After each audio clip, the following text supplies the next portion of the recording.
tao, ang among gusto kalinaw o kahusay. I am a human rights advocate. Nga kung dunay kahusayan ni mga problema ha, pinaagi sa panagsabot-sabot, mauna nga itong hangang himuon, we will put a period to what is happening. I'm not pointing to anyone because I do not know who are the perpetrators of this bastardly act of killing people, which is I do not know kinsa gamog na ani. Magtamagay lang tatanan, aron maundang ni. Kami willing we can cooperate. Katong giistorya na ko ganiha, we can go deeper to that. We can go deeper to that, aron nga masulbad ni problema. Daghang kayong salamat. Daghang kayong salamat, sir. No? Siguro pwede mo bisita sa imo or magbisita sa mga office para katong description sa suspect. Isa ko, sir, sa niresponde atong naligsan dito.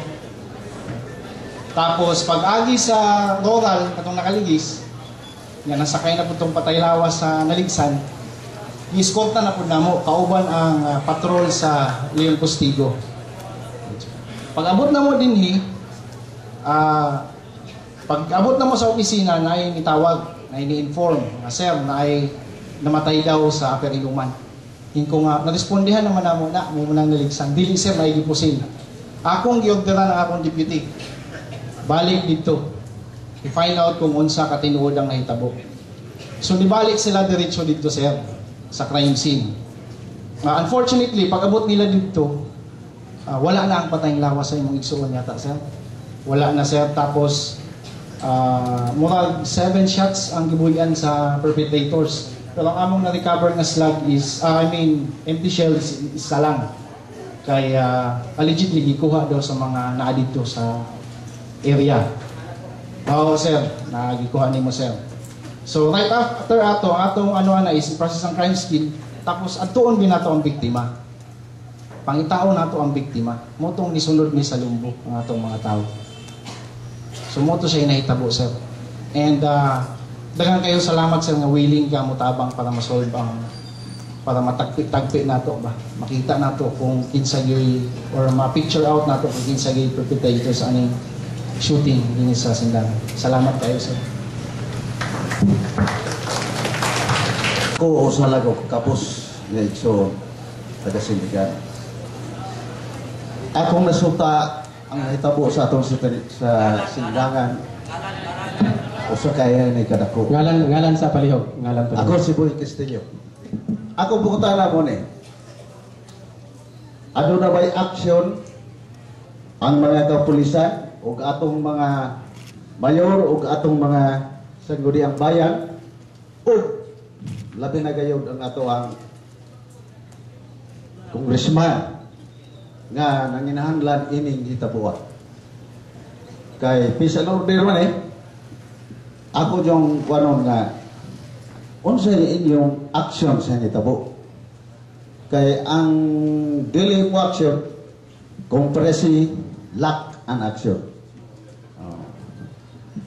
mo na atong katungdanan isip usa ka opisyal sa lungsod unsa may atong action ini ang pungutana unsa may action sa atoang amahan sa lungsod o sa mga sangguniang bayan o sa hibi. Kani ginahitabo na tataron. Okay. Hello. Sa ako nang ikasulti kanina,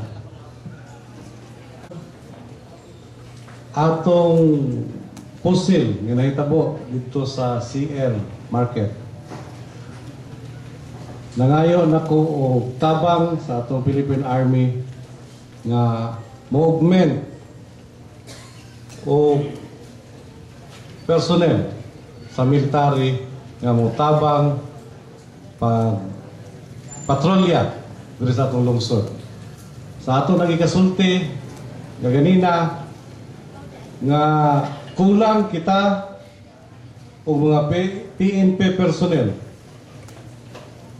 Supposed to be naginahanglan ta og 200 ka pulis. Pero ang naa kanato karon sigon pa sa data ni Chief naa lang tay 40 ka pulis diri sa atong lungsod. Usa na siya nga kakulangon nato. Nangayo ta o additional ang nangayo ta o augmentation sa atong Philippine Army. Mao na sa ako nang ikasulti kanina, mao na gahimo og patrolya 24 hours diri sa atong lungsod. O wala na ko i-appeal sa speech na ko ganina nga nangayo ta o pagtugot sa Armed Forces of the Philippines nga maghimo ta kanang gitawag nga ISKA. Sa gisulti pa ni Colonel Ampatuan, gihol in abeyance kana karon.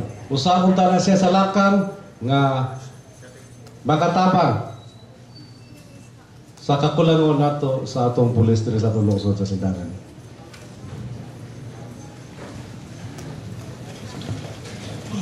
Good afternoon, sir. Sa question. Unsa may atong action taken sa pag identify ang mga perpetrators? Gaabot ta sir og alas 2 sa kadlawon mag-checkpoint lang. Ang primary purpose ana is maka-apprehend ta og kaning mga posid. Dili lang yun ng kaning mga violator sa kaning gamotor. Akong deputy mostly sa gabi hantod kadlawon tapos sa buntag ako ang morilemo.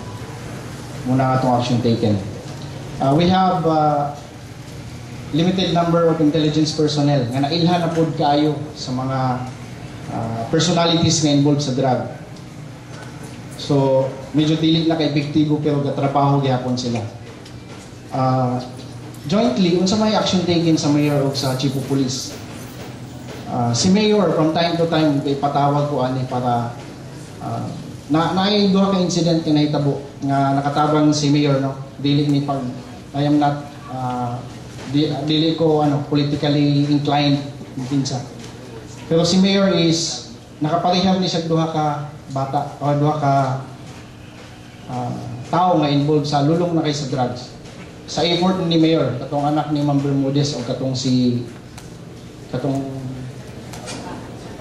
kasintahan.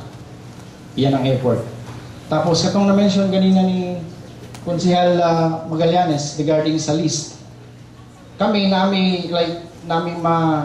based on our intelligence report no, nga nag-gather po sa atong mga intelligence operatives and based sa mga statements sa atong mga nadakpan na sila voluntarily ihatag ng mga pangalan. Pero kani nga mga pangalan man good is subject for validation. So motong si kagawagan mga Magallanes, yang yukod nako nga sir kung tinuod manggaling na silang na-involve ana, basi pwede niyo mga maistorya nga undangan kay rampant bagay ang problema sa drugs. Ang problema sa drugs, dili lang na siya mao ang cause sa shooting. Cause mo na siya sa kawat. Kay mahal kayo ang shabu. Pag wala na nay mapalit, ibaligya ang butang sa balay nila. Pag wala na makuha ang butang, mangawat. Just like sa case ni katong sa LTO, natagya sa LTO. Mga pati yung sakyanan, nahatag na sa atong known drug lord or drug pusher ang atong term na din. So daghan tag action taken sir. Pero daghan po tag mga daghan tag problema po sa kapulisan like number one is kaning atong limited number of personnel.